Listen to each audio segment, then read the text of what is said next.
sa puso ng ating bayan. Tahanan ng ganda at kultura. Naroon din ang kalikasang nagbibigay buhay sa bawat isa sa atin. Ngunit sa paglipas ng panahon, unti-unti itong naglalaho. Ito ang kwento ng ating kalikasan at ng ating pananagutan.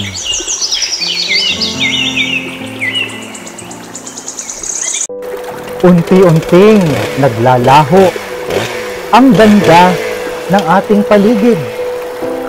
Ang mga punong dating nagbibigay lilim, ngayon ay isa-isa nang napuputol. Ang mga dahon ay natutuyo.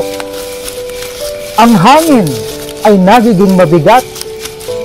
At ang mga bundok ay nawawalan ng kulay sa bawat araw na lumilipas.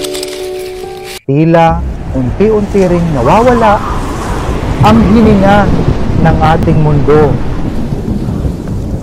Ayaw nating dumating ang panahon na puro alikabok na lang ang ating malalanghap at ang mga batang isisilang ay makakakita na lamang ng larawang ng kalikasang minsan nating ipinagmalaki.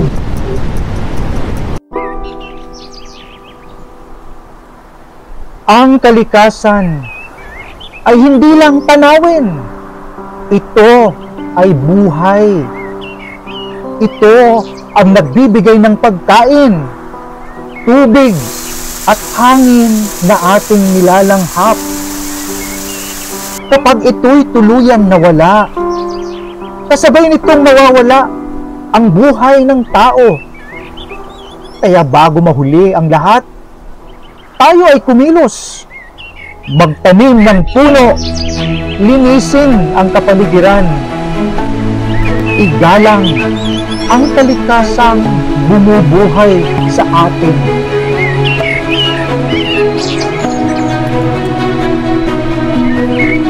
Dahil ang tunay na pag-unlad ay hindi nasusukat sa taas ng mga gusali, ulawak ng kalsada, kundi sa kung gaano natin napangalagaan ang mundong ating tinitirahan.